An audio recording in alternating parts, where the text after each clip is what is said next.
Make it plain. Make it plain. M.I.P. With Masamela Matfumo. Mark Thompson. Make it plain. Get woke.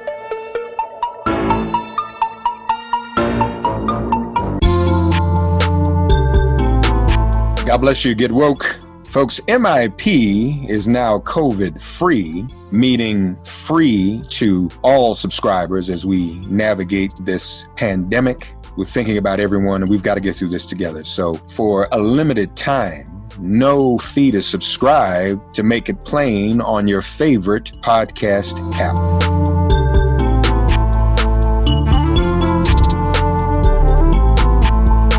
Obviously, ladies and gentlemen, a great deal of conversation about this latest revelation that the Russian government has been offering bounties to the Taliban to kill U.S. troops in Afghanistan.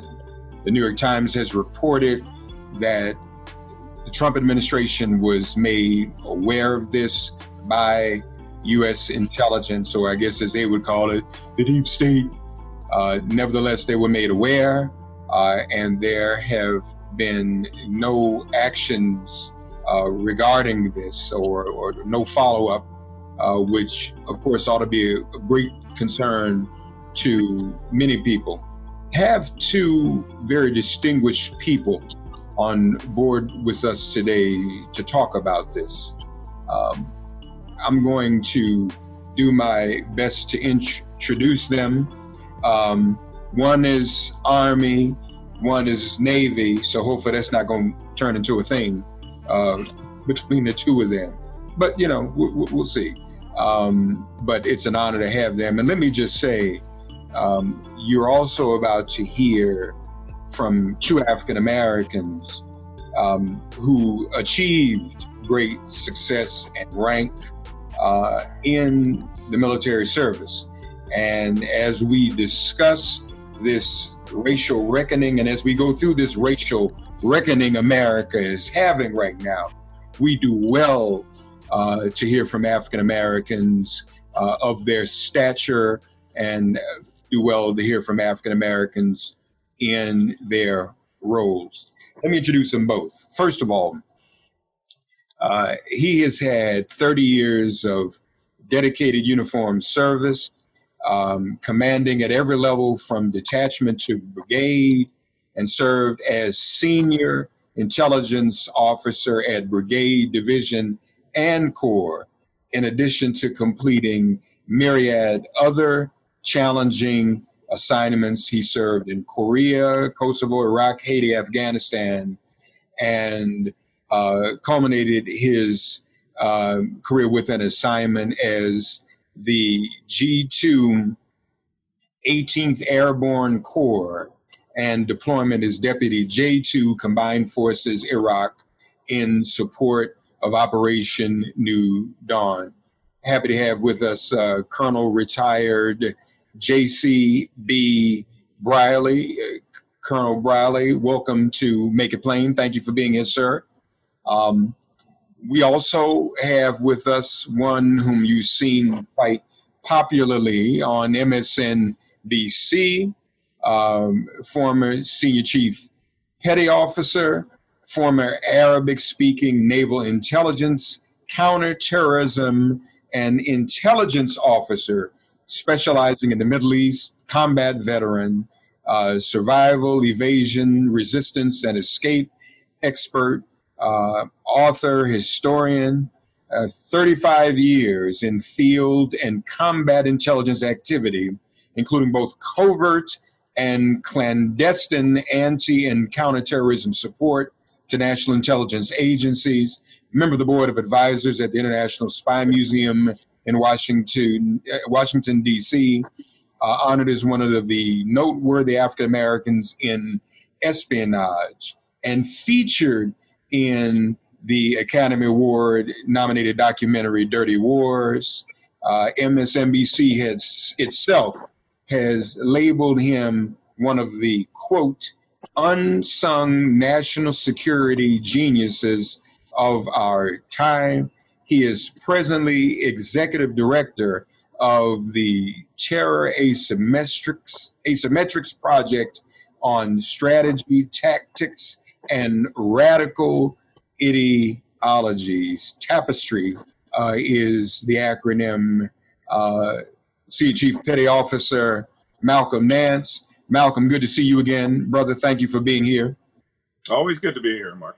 And let me also fail to mention, Colonel Briley is the CEO of the JBB Group LLC. So again, welcome to you both.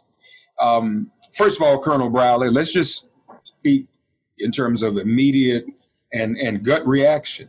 When you heard the story that Russia was offering bounties and the Trump administration is aware of this and has yet to say or do anything, what was your reaction? I was astonished by the news. You know, we have our greatest commodity as Americans on the ground in Afghanistan, and those are our service members. And each and every day, we need to do our utmost to protect them. They're America's greatest commodity. And for the administration to remain silent and lack the courage to hold Moscow accountable is unacceptable. Yeah. Malcolm Nance, what was your immediate reaction? Well, you know, I got pretty hot, principally because, as if any of you watch me on MSNBC, you know I'm the counterterrorism analyst. But for the last now going on 4 years, I've been the sort of Trump national security analyst, principally because I've written 3 New York Times bestsellers on the Trump administration and how they are just horrible at national security and how Donald Trump appears to be beholden to Vladimir Putin in Moscow. So start right there that, believe me, I don't believe a word that comes out of Donald Trump's mouth. But, and I said this on air just yesterday, there has been a lot of intelligence. There have been public reporting through the New York Times and other foreign newspapers that the Russians for the last 3 years have been creating a weapons and ammunition pipeline to the Taliban, in effect to do a reverse Afghanistan war, the way we did it using the Mujahideen against the Soviet Union, the Russians when they were in Afghanistan in the 70s. So I had heard that they would offer bounties, cash bounties, is not so far-fetched, principally because we really, 2 years ago, the Russians tested us in Syria by sending almost 400 mercenaries to seize an oil field that was guarded by about a dozen special forces soldiers and a couple of hundred Syrian Kurds. And without any of them firing a rifle, they killed 250 of these Russian mercenaries using U.S. air power. So that Russia would consider that a revenge operation where they would fund people doing this, I wouldn't doubt that at all. That Donald Trump claims he didn't know it, that's just a lie.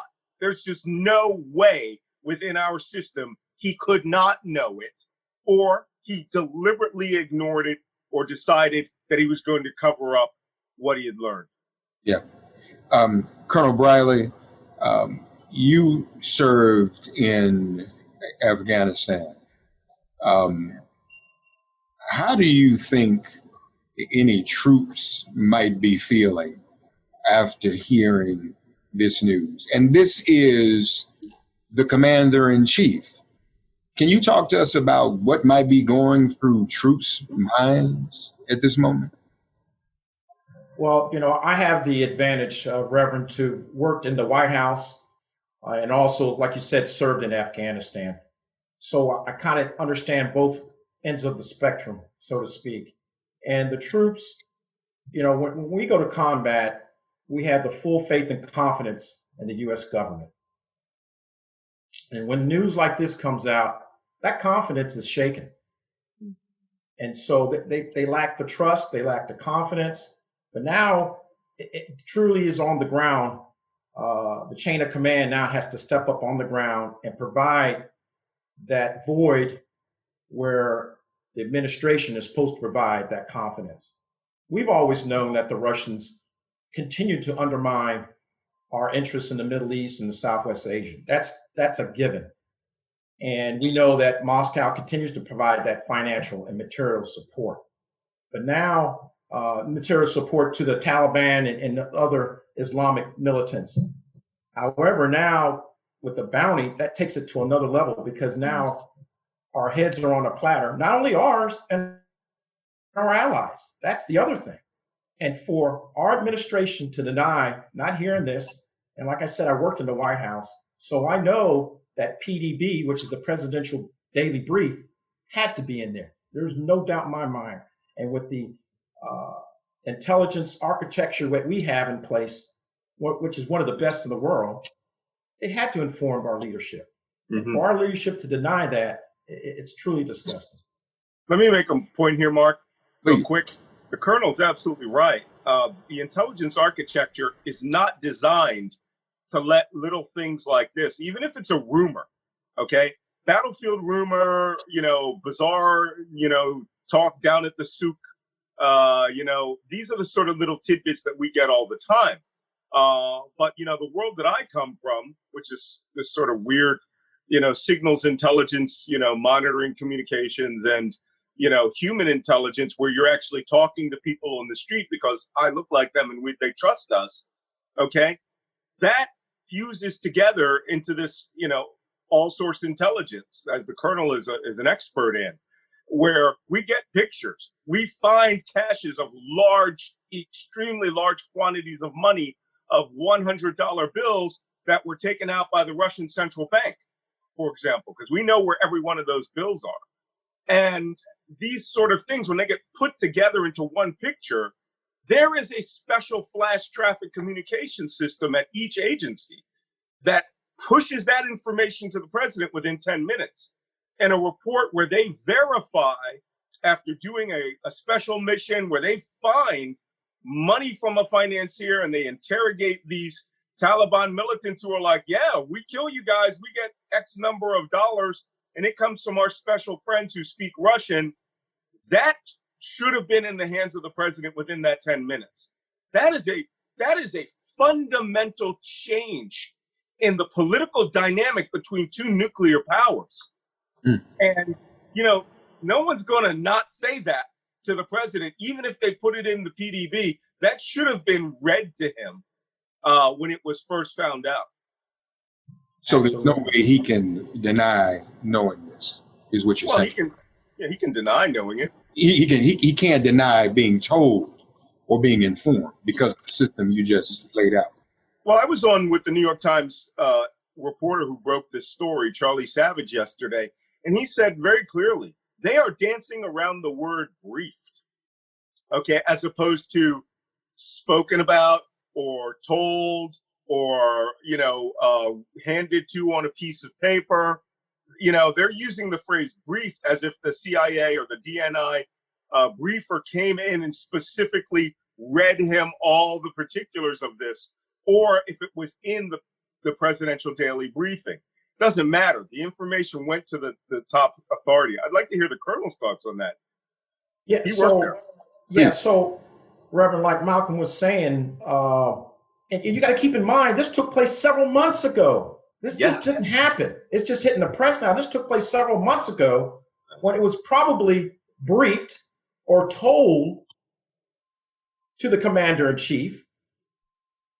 But even prior to that, there were underlying information and reports coming to more and more verify what is taking place. So we're talking of a scenario of over 6, almost 8 months. So this just didn't happen. And in the meantime, the commander-in-chief is still having conversations or dialogue with Putin. No mention of it, no threats. There's a range of actions that should have taken place. But I'd like to go back briefly on the question you asked, what do you think about our service members on the ground? Think about what's going on in their minds, especially our minority service members. They already are dealing with the COVID-19, worried about their relatives back home, okay? Too many have died because of that, as we both know. They're thinking about the economic hardships. Too many have lost jobs. All this is going on in their mind. And then on top of all that, the recent Black Lives Matters movement, the racial injustice. So you got all that on those soldiers, sailors, Marines, on their minds. And now we've got this Putin bounty saga going on. And then the war continues on. And so you got that on their minds, and now we have a government that's not even supportive of them and playing like they're not even informed of what's going on. Gentlemen, speaking of COVID, let me just depart for just a second. Is there any knowledge, because you talked about COVID and troops being concerned about that, but do we have any information as to whether or not troops deployed are suffering at all from COVID themselves? Do we even know? Yeah, we do know. I mean, the first major case was the outbreak on, the USS Roosevelt, I believe it, in Yokosuka, Japan.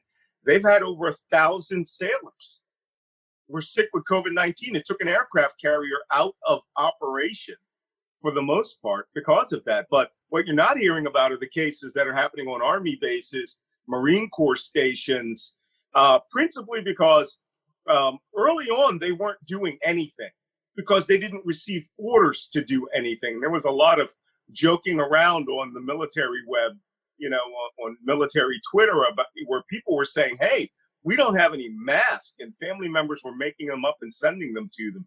Now, of course, now that they understand the seriousness of it, it's being taken seriously, at least as far as I can tell. But they still have to do their day job. Yeah.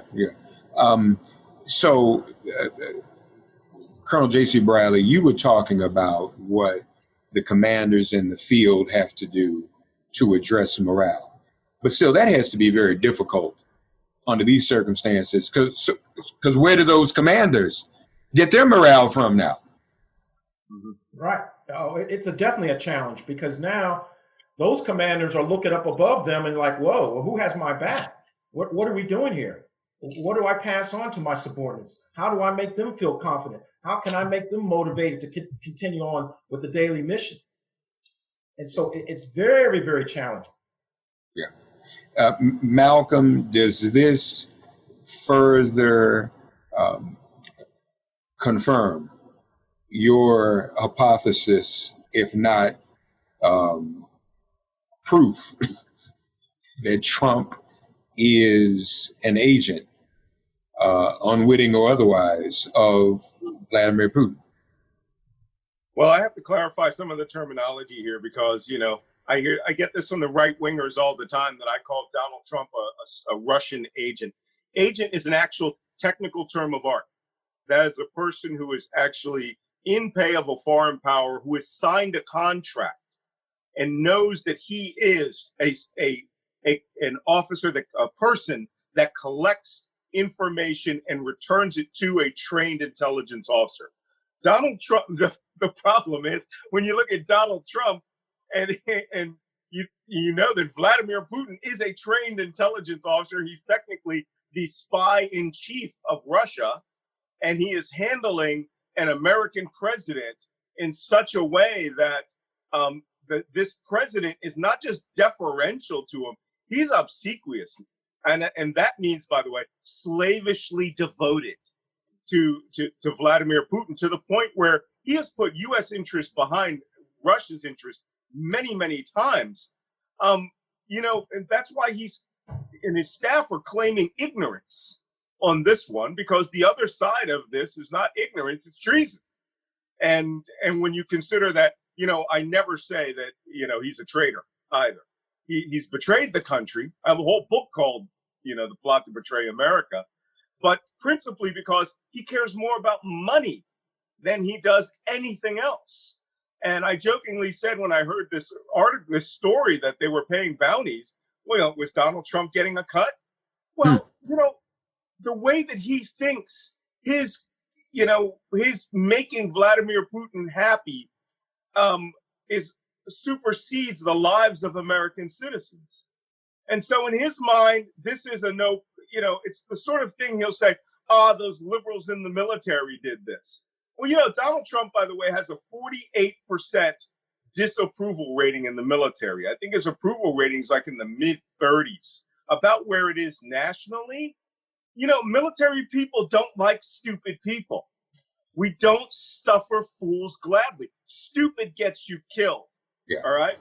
And so when you're that kind of personality, you understand that people like Donald Trump, they're the ultimate idiot that will get you killed. I can tell you, I'm gonna make a quick prediction. You can turn it over to the Colonel. Here's what's going to happen at the troop level and the sailor and Marine level. They're going to start making jokes about Donald Trump. They already have. Negative jokes, right? They're going to be calling him, Moscow Don, and how much is your bounty? They'll create patches that says, $7.98. And when somebody points to it, they'll say, "What's that?" They'll go, "Oh, that's my bounty." I mean, that's the way we manage stupid when it comes from the senior chain of command. We make jokes of it, but it's an indicator to people like me. I was senior NCO, and it would be my job to report up to the colonel bad things on the way.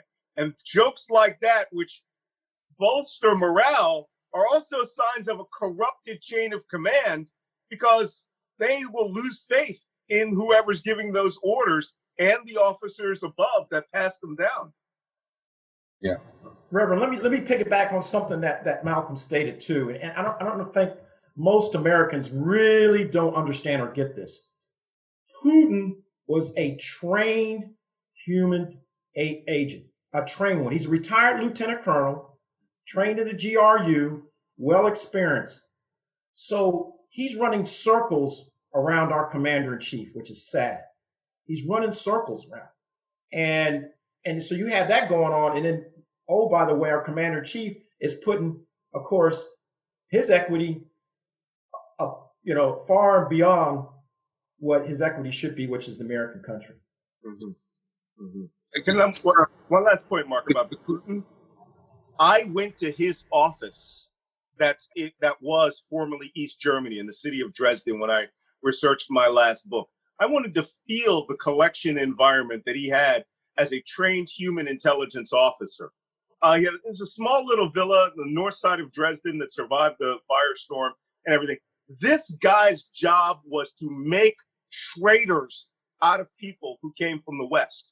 And the fat old guys in his office didn't like to go out in the field. So young Vladimir Putin, new KGB, baby intelligence officer, that guy turned a lot of people. All right. He loved it.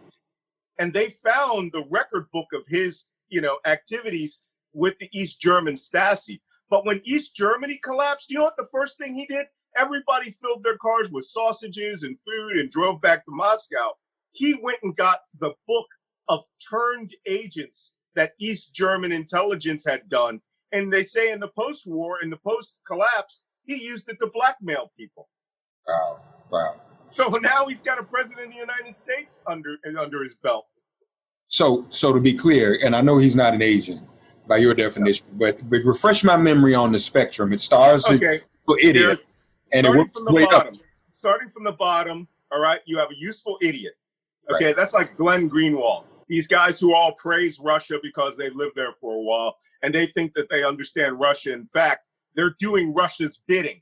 They're too stupid to see that they are actually doing Russia's bidding, right? That's a useful idiot. The next level there is an unwitting asset. That's a person who is doing favors and activities for them, but they may think that they're doing it for Israel under a false flag. They may think that they're doing it for Britain. Next comes a witting asset. And this is where I think Donald Trump sits. I've said this for 4 years nonstop. On July 27th, 2016, he became a witting asset. He knew Russia was working in his interest. And when he called Russia, if you're listening, please release Hillary Clinton's emails, it became a two-way street. He didn't care that it was a Russian foreign intelligence agency. They had something he wanted, and he was going to work with them to get it. Now, no contract. The Mueller report found the exact same thing, that he was aware and benefited from it. But, but I'd never say, until I see his contract, But the thing with Donald Trump is he teeters so close to being an agent. He acts like it. As if, when we find out that he has $1 billion or something that he owes Russia, that's the day that I'll say straight up he's a traitor and that he's an agent. And that he's an asset. Colonel Briley, and I think you and I kind of talked a little bit about this offline the last time we were together at one of the ministers' conferences in the D.C. area. There's even more discussion nowadays about what happens if Donald Trump tries to cancel the election, cancels it, loses, won't leave office. Are we headed toward a confrontation between Donald Trump and the military itself? No, and let me tell you that now I can put my other hat on, that my time in the White House and working on the White House staff. Okay. When you're in the military, you work for the office of the presidency. You don't work for the individual that's occupying that position. You work for the office of the presidency. So a big difference. So according to the Constitution, the 20th Amendment, on the 20th day of January, which is coming up, there's only can be one president. All federal agencies and the military takes those orders from that president. So let's run the scenario. Trump loses the White House. Someone else comes in. They only take orders from one person. And Trump is gone. Yeah. And so technically, he can be declared a criminal. And his constitutional authority is gone. And he can be charged with criminal activity by remaining in that position or occupying the White House. Mark, Yes. let me follow up on that. The system, and this is what vexes Donald Trump. This is what's getting him.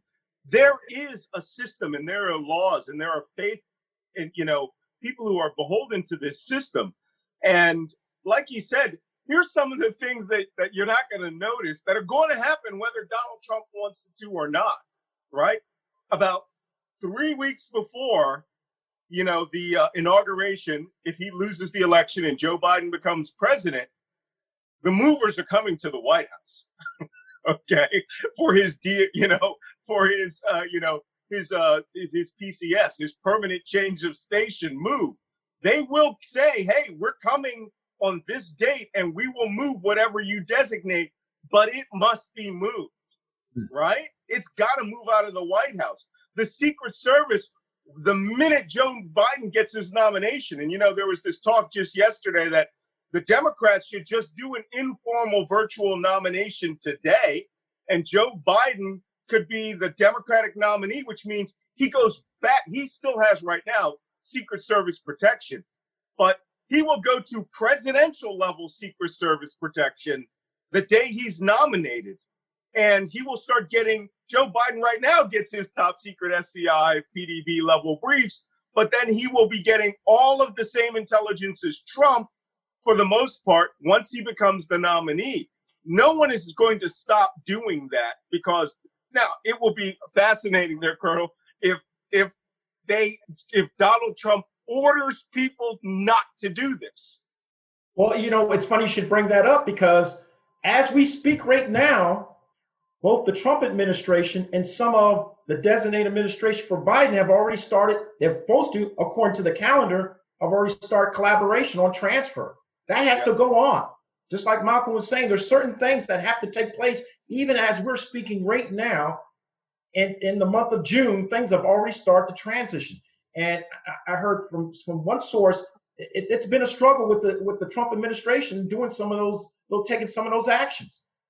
Well, that's because they got a bunch of high schoolers running. I'm not joking. Kids who are just out of college running major parts of the executive office building, and they can barely find where the Starbucks is, much less, do transition level briefings, because they don't know anything. But I'll tell you one thing: the minute that Joe Biden, if he wins, God, inshallah, as they say in the Middle East, inshallah, the minute he wins, whether Donald Trump comes to the inauguration or not, that system will change. Joe Biden will be president of the United States. And unless there's a coup d'etat where the Secret Service decides they're siding with Trump as a person and they're going to, the system and the laws and the oath to the Constitution be damned, then he's going to be escorted out of the building. I mean, no, they're going to literally put him on an airplane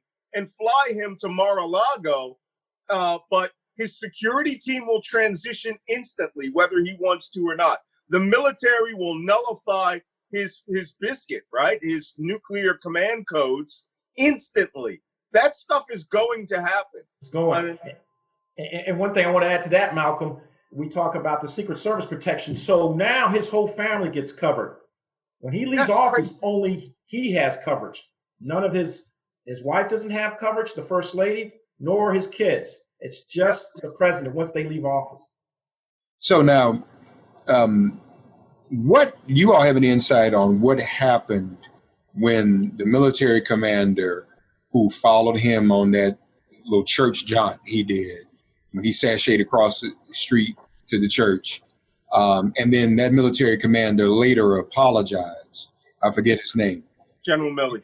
General Milley, yeah. You all have any insight as to what made him change his position so publicly? Well, I think what happened, and Malcolm can attest to this, is how he got there. His former mentors and supervisors said, hey, what are you doing? What are you doing? First of all, you're representing all the services. He's the chairman. And now you've politicized this whole situation. You got to stay in your position, stay in your role. Yep. So I think he received numerous phone calls to go out and say, hey, you need to change your position, not tomorrow, but today. And that's why he came out with that statement in order, because it's all about the chain of command. And the thing we had talked about earlier, we have good leaders in the military across the board. And so when we hear about these bounties and everything, these leaders in the military are going to step up. I have all the faith and confidence they're going to step up across all the ranks. We've got very good leadership. I put military leadership against administration all day long. And just like Joe Mathis said, the administration lacks mature leadership. I don't think it's even mature leadership. They just lack leadership 101. Yeah, maturity. Well, I actually wrote an update to the plot to betray America, which was a challenge because every day something crazy happened in national security. So I stopped it with the rioting and the protests and all that. General Milley was tricked to come to the White House that day. He was over at the FBI getting a briefing, and he wasn't supposed to be at the White House. The Secretary of Defense called him, Esper, and said, they need you over here right now, which is why he was in his BDUs, his battle dress uniform. And normally, you go to you never come to the White House in BDUs. You're always in Class A, right? You're always in your top uniform. And they told him to be there as quickly as possible. He got there, and then they did that walk. Well, the other thing, let me add one thing, Malcolm, to that was he was told he was going to engage some of the National Guard. So to make them feel comfortable, he went in his battle dress fatigues. But go ahead, Malcolm. Yeah, but the week before, Donald Trump had said during a call to the governors, you're going to be seeing a lot of General Milley. General Milley, I'm putting him in charge of taking care of all of this stuff. He's a tough guy. He's won all his wars, no losses. And, from what I understood, General Milley was flabbergasted. He was like, wait, what? I'm taking charge of putting down the protests in the United States? And that's when, it got to him that same day when, the media was in his face in Lafayette Square. He's watching the National Guard medical evacuation Lakota helicopters being used for riot suppression. And, I think what happened to General Milley is quite simple. He got Jesus.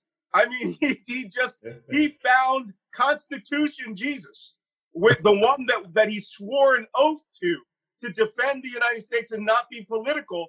And he came right out. And by doing that, and saying in the letter to the armed forces that you work for the Constitution only and the people of the United States. I suspected he thought he'd be out of a job that same day.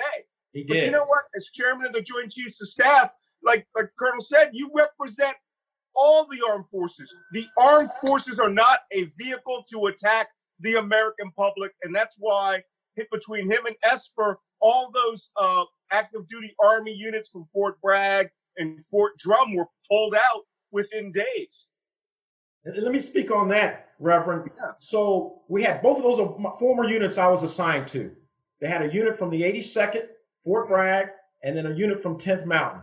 Now let me tell you about those units. Those units, their primary mission is designed to kill people. They're there to kill people, kill the enemy. And now we're going to activate them to arrest our American citizens? Wrong. Wrong. So go ahead. Let me just ask, what should happen with this issue of bounty? Is this warrant a congressional investigation? And Malcolm, let me start with you. What would you say should be the actions that the other branch of government should be taking with this information? Or is there actually something that the military branch can do to assert its own reaction or protocol with this type of information? Well, believe me, they're going to call in General Milley because he's chairman of the Joint Chiefs of Staff, and they can also call in all of the subordinate commanders. Whether Donald Trump allows them to go or not and creates a constitutional crisis is an entirely different matter. But I think at this point, Secretary Esper won't go if ordered, although he should. He should absolutely understand, make it clear to the president that he's responsible to Congress. Congress is the third of the government that literally is representative of the people. And I know some of the people who'll be carrying that out. So do you. You know, the kind of inquiries that they're going to want to have, and the questions are going to be straight. Have you ever heard this report? Do you have intelligence on this? And they're going to go, yes. And they're going to go, did you warn in theater at all levels of special operations that there was a bounty on their heads? And they're going to go, yes. I mean, it's a simple yes and no answer. You can't dance around this.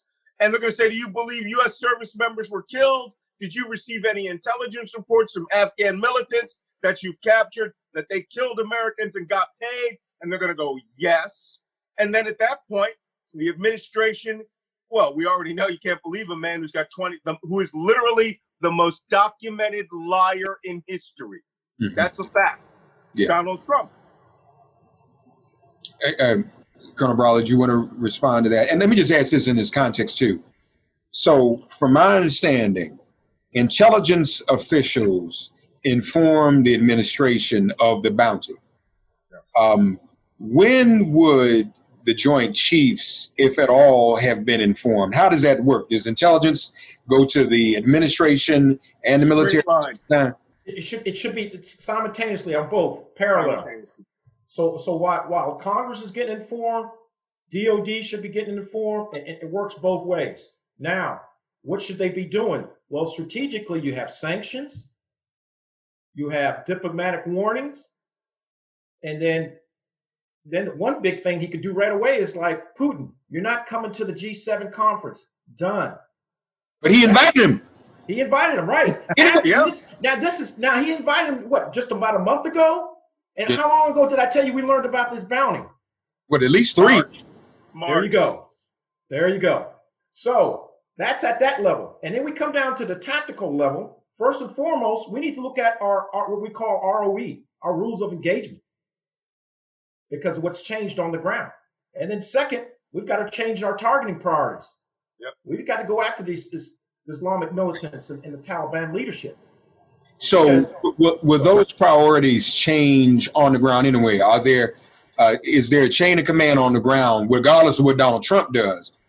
They just puts that in place right away. Absolutely. On us, we got to do. Absolutely. It's just like I went back to say, we've got good leadership. Okay. We've got great leadership on the ground. They're going to do the right thing. They're going to do the right thing to protect our service members on the ground. Period. And there's a global military piece here when you look at the relationship with Putin, because he puts everybody in danger. He wants to dismantle NATO and that military. Our allies, absolutely. So this is just, I mean, when you look at the whole thing universally, it's just one a turbine of chaos after another to ultimately undermine everything. But think about it now. It's not chaos because who's handling him? Putin. This is right up. This is what Putin wants you to divide. It's not chaos to him. It's chaos to us. Right. Especially those who don't understand what's going on. But it's not chaos to the Russians or Moscow. They know exactly what they want to do and how they want to do it. Yeah. Mark, you recall my second book was called The Plot to Destroy Democracy. Yes, and sir. that is literally a book about how Putin organized this global anti-democratic movement that he's leading. He's funding right-wing fascist conservative governments all across Europe and the West. The United States we're actually late to the game. Donald Trump was supposed to be the Western pillar, the American pillar, to overturn the international order, which used to be Washington, European liberal democracies versus the world. Now it's Moscow, Washington, European conservative governments, and Putin himself said it. He said, liberal democracy is a failed ideology. And ... What he didn't say was, we want to replace that with fascist oligarchy. Donald Trump wants to be part of that system. Yeah. And Vladimir Putin he's an ex-KGB officer who is executing a strategic plan that is Soviet. It's from the Soviet Union, only now it's run by ex-communists who are billionaire evil geniuses, if you want to put it in that respect. And they now have got a president of the United States under their belt, and they are showing the world that American liberal democracy was essentially dismantled in less than 4 years. And why should you be with them? Well, if I were speaking of that geopolitical balance using the military, and I was asked this 2 years ago at a Washington Post forum, what would I do? Here's what I would do. Okay, they make me director of national intelligence, which is never going to happen. Although I am more qualified than the last two guys who had that job, Grinnell and this Ratcliffe. Some of my watch sergeants or watch petty officers were more qualified. But if I were to have any one strategic policy, we would have to go back to essentially a counter-ideology war. We would have to go back to the Cold War, where we would have to pit Western democracy to now stop all the economic, political, personal intelligence machinations of the Russian, oligarch federation worldwide. And you know what that's what Putin's doing by releasing mercenaries. That's why he's putting bounties. Here's what I would do, job one. I would put 5 times the bounty on any Russian intelligence officer found in Afghanistan and their liaisons. And I just say, hey, you want to play this game? We got way more money. You put $1 million up, I'm putting 5 million on your head. Turn in your handler, and I will pay you cash money, no questions asked. I've actually had to say that in the course of my duties in the Middle East. And let me tell you something, that talks. And I don't pay US dollars, I use gold. And that, again, plays into what you described earlier, the Cold War, because Soviet Putin is still retaliating for the Mujahideen and the Soviet-Afghan war. And yes. All. So, yeah, right. And plus what happened in Syria, like Malcolm was saying, what happened in Syria. So basically, right now, the score is 2-1. And so they want to reverse that. Yeah. Gentlemen, this has been an honor. Lastly, I would be remiss if I didn't ask you two military brothers, have you seen Spike Lee's movie on Netflix yet, The Five Bloods, either of you? No. Too busy. I haven't finished it myself, but it's very interesting. Is it about Vietnam? About Vietnam, correct. Is it based on the book Bloods? I'm not sure, Malcolm, to be honest with you. Yeah, that was a military history of African Americans in Vietnam. No, I don't think so. He has a lot of history in there from what I've seen. But maybe next time you guys have a chance to look at him, we can talk about that too. But I think it's important to hear your voices at this moment, especially at this moment of reckoning. Well, let me ask you this, though, in closing, since we're in this moment of reckoning. Do either of you feel that African Americans are getting more and getting better opportunities in the military today than, let's say, they were before either of you left active duty?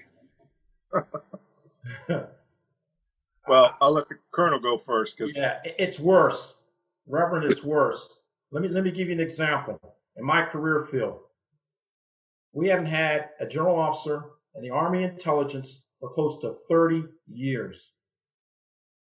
And if you were to match my record with over, I'd say 75% of the current general officers in military intelligence, their career is second to none worse than mine.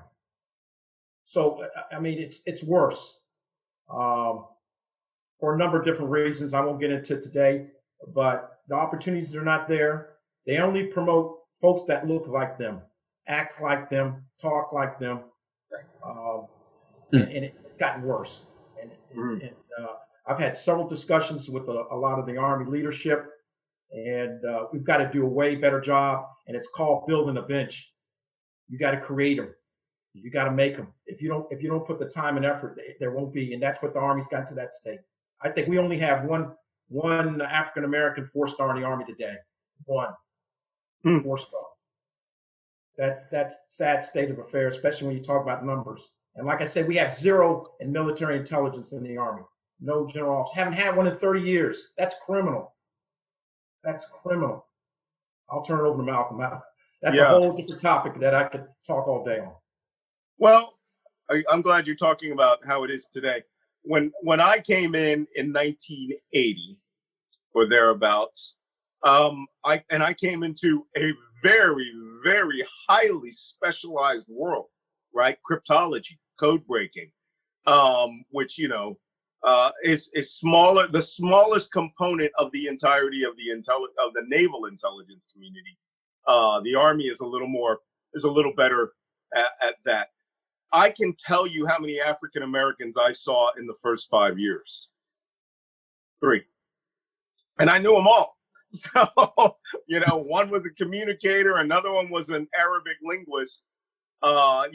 This older brother who he just laid low. This guy wouldn't make any waves. He wouldn't do anything. And here I am, I come in, I'm very good at my game. I want to take every mission.